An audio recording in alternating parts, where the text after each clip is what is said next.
Hello friends. तो आज हम फिर मिलते हैं। पहले तो मैं आप सबसे क्षमा चाहती हूँ कि मैं वीडियोस अपलोड नहीं कर पाई पिछले 4 to 5 डेज़ से, ठीक है, कुछ अर्जेंट वर्क की वजह से। तो आज हम फिर आगे का बचा हुआ जो चैप्टर है, चैप्टर 2, उसे हम कंप्लीट करते हैं। तो अगला नेक्स्ट टॉपिक है हाउ स्ट्रॉन्ग आर एसिड और बेस सॉल्यूशन, कि कितने स्ट्रॉन्ग एसिड होते हैं या बेस जो सॉल्यूशन होता है कितना स्ट्रॉन्ग होता है। तो उसको हम कैसे चेक करेंगे, तो उसके लिए हमें एक टेस्ट करना है। We know how acid base indicators can be used to distinguish between an acid and a base. हमें पता है एसिड बेस इंडिकेटर्स यूज़ किए जाते हैं डिस्टिंग्विश आइडेंटिफाई करने के लिए डिफरेंस कि एसिड कौन से हैं और बेस कौन से हैं। We have also learned in the previous section about dilution and decrease in concentration of H plus or OH minus ions in solution। तो हम पहले की क्लासेस में पहले सेक्शन में हम देख भी चुके हैं कि डाइल्यूशन और डिक्रीज इन कंसंट्रेशन जो होता है H या OH माइनस आयन के सॉल्यूशन में।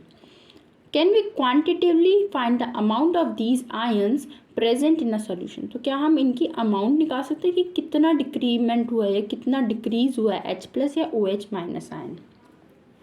कैन वी जज how strong a given acid और बेसिस, कि कितने स्ट्रॉन्ग होते हैं एसिड या बेस जो हमें दे रखा है।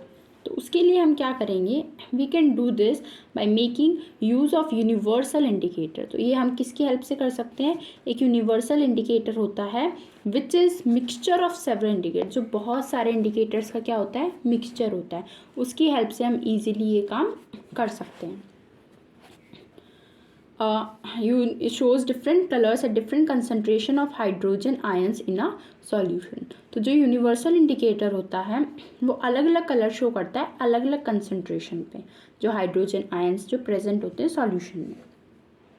आ scale for measuring hydrogen ion concentration, underline कर लेना इसको कि एक स्केल जो मेजर करता है किसको, हाइड्रोजन आयन की कंसंट्रेशन को, उसे हम सॉल्यूशन में उसे हम क्या कहते हैं, उसका pH scale has been developed. तो उसे हम उसका पीएच स्केल कहते हैं। यहाँ पे जो P है पीएच में वो किसके लिए स्टैंड करता है, पोटेंस इन जर्मन। जर्मन में पोटेंस का मतलब होता है पावर, तो ये पावर के लिए यहाँ पे शो करता है small p। On the pH scale we can measure pH generally from 0 very acidic to 14 very alkaline। 0 सबसे ज़्यादा एसिडिक, 14 सबसे ज़्यादा एल्कलाइन, वहाँ हम 0 से लेकर 14 तक का मेजर कर सकते हैं पीएच स्केल की मेजर से। pH should be thought of simply as a number which indicates the acidic or basic nature of solution। जो pH होता है वो क्या होता है, इंडिकेट करता है कि कितना एसिडिक या कितना बेसिक है सॉल्यूशन, ठीक है। Higher the hydronium ion concentration lower is the pH। जितनी ज़्यादा हाइड्रोनियम आयन कंसंट्रेशन होगी, H3O पॉजिटिव आयन जितने ज़्यादा होंगे, H प्लस आयन जितनी ज़्यादा कंसंट्रेशन होगी, उतनी ही pH वैल्यू उसकी क्या होगी, कम होगी, उतनी ही लोअर होगी, ओके। अब देखते हैं the pH of a neutral solution is 7। Neutral solution की pH कितनी होती है, 7, ठीक है, ना ज़्यादा एसिडिक ना ज़्यादा बेसिक, न्यूट्रल जो है। लेस देन 7 से जो कम होते हैं वो एसिडिक होते हैं, और 7 to 14 या 7 से जो ज़्यादा होते हैं वो कौन से होते हैं, बेसिक, ठीक है। OH is solution, it is the increase in the strength of alkali, या बेसिक होते हैं, okay. Generally paper paper impregnated with the universal indicator is used for measuring pH। तो एक पेपर आता है उससे हम हेल्प से उसको pH जो है उसका मेजर करते हैं। अब एग्जांपल देखो कि आपको एक शो कर रखा है कि यहाँ से इंक्रीज मीन्स 7 से जब हम इस डायरेक्शन में आएंगे, किस में, 7 से जब हम लेफ्ट डायरेक्शन में आएंगे तो उसके H प्लस आयन कंसनट्रेशन में इंक्रीज होगा, तो एसिडिक नेचर इंक्रीज होगा, ठीक है। फिर जैसे हम राइट डायरेक्शन में जाएंगे, न्यूट्रल से जब हम राइट में जाएंगे तो उसका बेसिक नेचर इंक्रीज होगा, और H प्लस आयन की जो कंसनट्रेशन है वो क्या होगी, डिक्रीज होगी, और OH माइनस आयन की जो कंसनट्रेशन है वो इंक्रीज होगी, ओके। लेकिन अभी तक भी मुझे बच्चों से पूरा रिस्पांस नहीं मिल रहा है, ठीक है। तो आप ज़्यादा से ज़्यादा वीडियो देखें, उसको लाइक करें, शेयर करें और सब्सक्राइब करें इस चैनल को, ताकि मैं जल्द से जल्द और ज़्यादा इंटरेस्टिंग वीडियोस और ज़्यादा इनोवेटिव तरीके से टेक्नोलॉजी से मैं आपकी वीडियोस जल्दी से बना सकूं। अदरवाइज़ मेरा भी इंटरेस्ट धीरे धीरे कम होता जाएगा। अगर तुम लोग मुझे सपोर्ट नहीं करोगे तो मैं आगे कैसे बढ़ पाऊँगी, ठीक है। तो उसके लिए मेरा आगे बढ़ने के लिए तुम्हारा सपोर्ट होना बहुत ज़रूरी है, ठीक है। Your support is very very necessary for me to go ahead, okay. So please like, share and subscribe my channel, okay.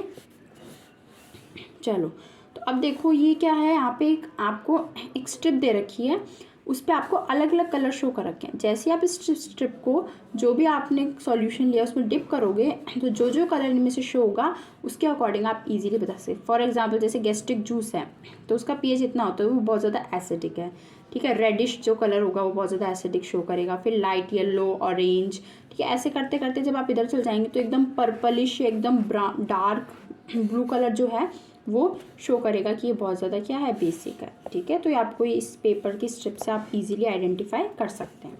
अब देखो, the strength of acid and bases depend on the number of H+ ion and OH- ion produce. तो ये strength क्या show करती है कि कितना acidic या कितना OH नेगेटिव, H+ आयन और कितने OH नेगेटिव आयन प्रोड्यूस्ड हुए हैं, ठीक है, एक सॉल्यूशन में। If we take hydrochloric acid and acetic acid of the same, अगर हम मान लो हाइड्रोक्लोरिक एसिड भी उतना ही, सपोज हमने 1 m हाइड्रोक्लोरिक एसिड लिया, 1 m ही हमने एसिटिक एसिड लिया, सो से 1 molar, then these produce different amount of तो ये दोनों क्या करेंगे, अलग अलग अमाउंट में हाइड्रोजन आयन प्रोड्यूस करेंगे। कौन सा ज़्यादा अमाउंट में करेगा, हाइड्रोक्लोरिक एसिड, क्योंकि ये कौन सा एसिड होता है, स्ट्रॉन्ग एसिड, ओके। तो acid that give rise to more H+ ion are said to be strong. तो जो ज़्यादा H+ आयन देगा वो कौन सा होगा, strong acid. And acid that give less H+ ion are said to be weak acid. तो जो कम H+ आयन रिलीज करेगा वो वीक एसिड है, और जो ज़्यादा H+ आयन रिलीज करेगा वो स्ट्रॉन्ग एसिड है। Same in the case of base, जो OH नेगेटिव आयन ज़्यादा रिलीज करेगा या जो OH- आयन नेगेटिव कम रिलीज करेगा, तो उसके अकॉर्डिंग हम स्ट्रॉन्ग और वीक बेस बता सकते हैं, ओके। अब हमें देखना है कि pH हमने पढ़ लिया यहाँ तक कि pH होता क्या है और हम उसको कैसे देख सकते हैं, लेकिन इसका इम्पॉर्टेंस क्या है कि हम इसको हमारी लाइफ में कैसे यूज़ करें, जो हमारी एवरीडे लाइफ है हम उसमें pH का कैसे यूज़ करते हैं। तो importance of pH in are everyday life, हमारे डेली लाइफ में जो pH की जो इम्पोर्टेंस है वो क्या है। Are plants and animals pH sensitive, क्या प्लांट्स और एनिमल्स जो होते हैं वो pH सेंसिटिव होते हैं या नहीं, तो उसके लिए हमें देखना है।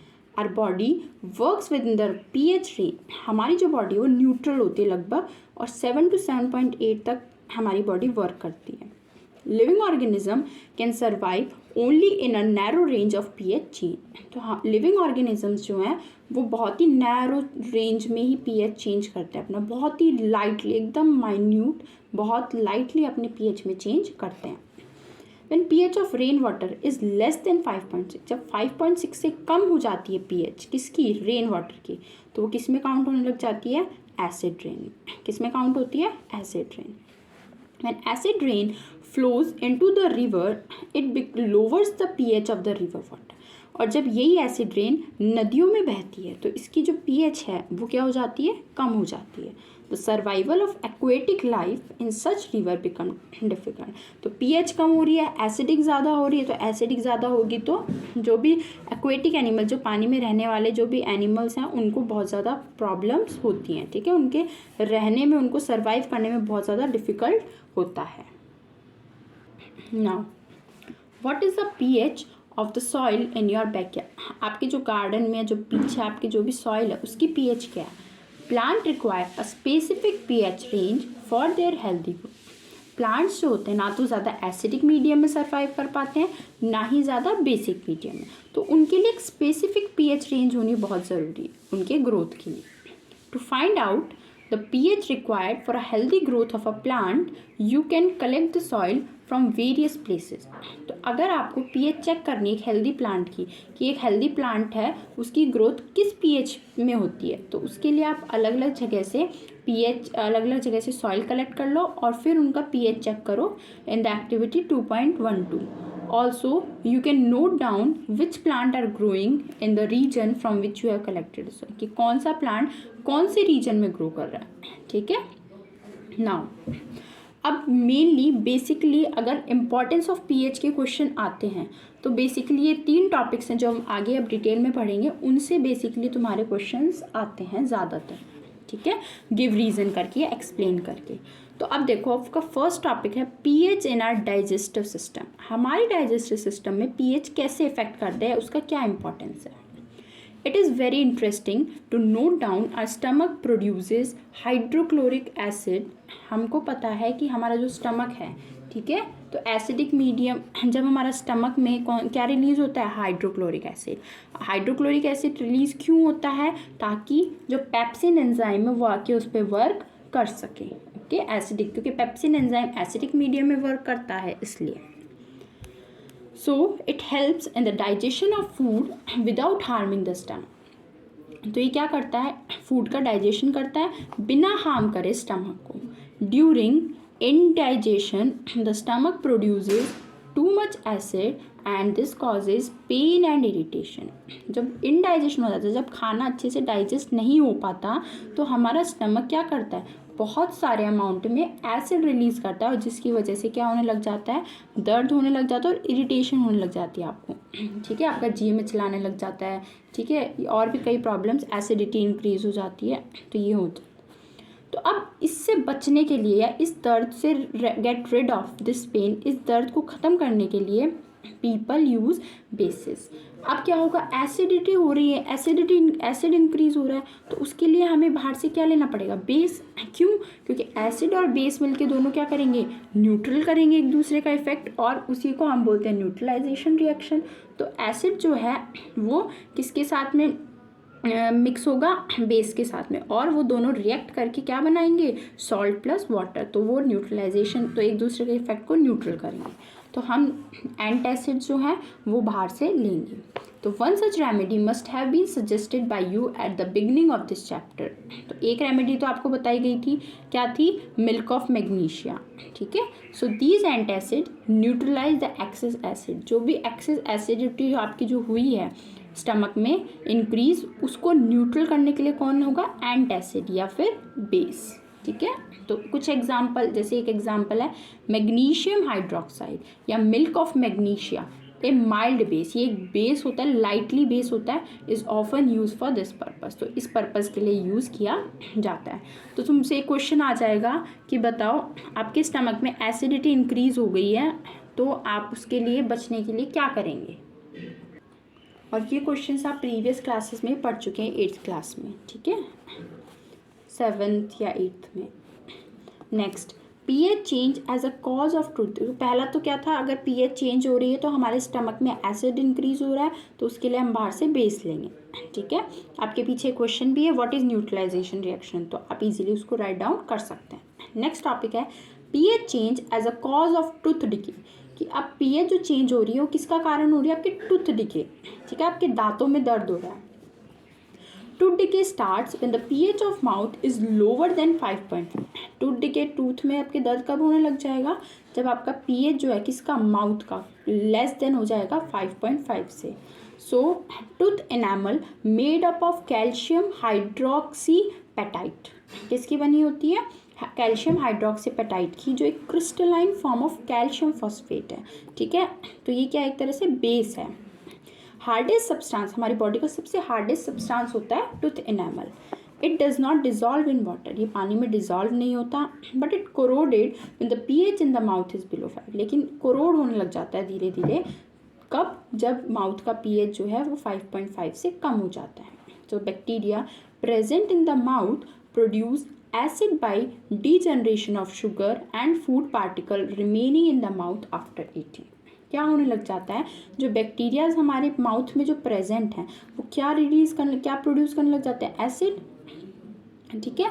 डिग्रेडेशन, जो शुगर, जो भी हम मीठा खाते हैं और जो भी फूड पार्टिकल जो हमारे दांतों में रह जाता है, ठीक है, दांतों में जो फंस जाता है, हम अच्छे से जब आफ्टर ईटिंग के, खाना खाने के बाद में जब हम अच्छे से मुंह साफ़ नहीं करते तो जो भी एसिड्स प्रोड्यूस होता है हमारी बॉडी में या हमारे माउथ में, वो इंक्रीज होने लग जाता है, ठीक है, और डिग्रेडेशन होने लग जाता है शुगर का।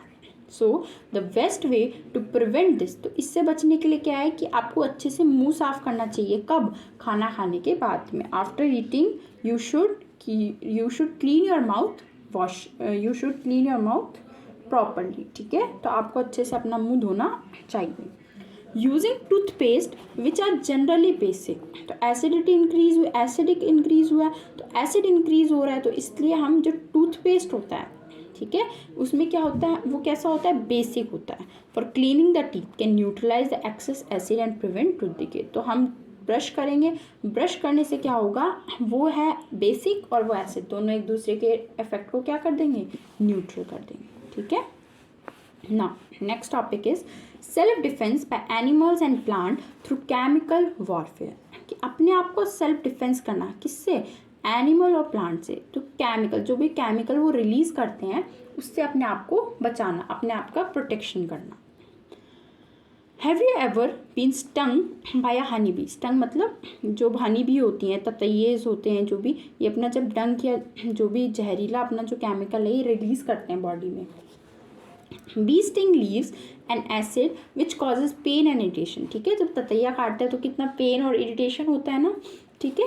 तो अब उसने काटा है तो उसने क्या, एसिड रिलीज किया अपनी, तो उसके लिए अपन तुरंत क्या यूज़ करते हैं, माइल्ड बेस लगाते हैं, जैसे कि बेकिंग सोडा स्टंग पे, और गिव्स रिलीफ, ठीक है। स्टंग के ऊपर अपन क्या यूज़ करते हैं, माइल्ड बेस, जो कि क्या करेगा, उस एरिया को या जहाँ पे उसने काटा बाइट किया है उस एरिया को रिलीफ करने के लिए। Sticking hair of nettle leaves inject methonic acid causing burning pain, ठीक है। तो जो नेटल लीव्स होती हैं वो जब काटती हैं तो वो मिथोनिक एसिड जो होता है, या फॉर्मिक एसिड भी बोल सकते हैं हम इसे, वो क्या करती है, मिथोनिक एसिड या फॉर्मिक एसिड रिलीज करती है और उसकी वजह से बहुत ज़्यादा बर्निंग पेन, ऐसे जलने का सा बहुत ज़्यादा पेन होता है, ठीक है। तो उनसे बचने के लिए हम किसका यूज़ करते हैं, बेकिंग सोडा या माइल्ड बेस का यूज़ करते हैं, ताकि वो एक दूसरे के इफेक्ट को कैंसिल आउट कर दें। सो आज का हमारा ये टॉपिक था पीएच और उसकी इम्पॉर्टेंस, ठीक है। तो ये कंप्लीट होता है, तो यहाँ तक का अपने 2 सेक्शन कंप्लीट हो चुके हैं इस चैप्टर के। एक लास्ट टॉपिक बचा है जो कि है सॉल्ट, वो हम अगली क्लास में कंप्लीट करेंगे। तो यहाँ तक के लिए जितना पढ़ा दिया गया है उसको रिवाइज करो, उसे लर्न करो, और जो भी कोई डाउट्स हों, जो भी कोई प्रॉब्लम्स हो, आप मुझे कांटेक्ट करो या फिर आप मुझे कमेंट सेक्शन में बताओ। Okay, please study, please read carefully so that you may achieve good marks in 10th class. Okay, तो मेहनत करो, मन लगा के पढ़ो, जो भी कोई डाउट्स हैं, जो भी कोई प्रॉब्लम्स हैं, उनको अच्छे से सॉल्व करो, ठीक है। तो बेस्ट ऑफ लक, मैं तो यही बोल लूँगी, ठीक है। तो अब इस टॉपिक का इस चैप्टर का अपना एक लास्ट टॉपिक बचा है सॉल्ट्स, वो अपन बाद में कंप्लीट कर लेंगे, ठीक है। तो अब तक के लिए सबको बाय बाय।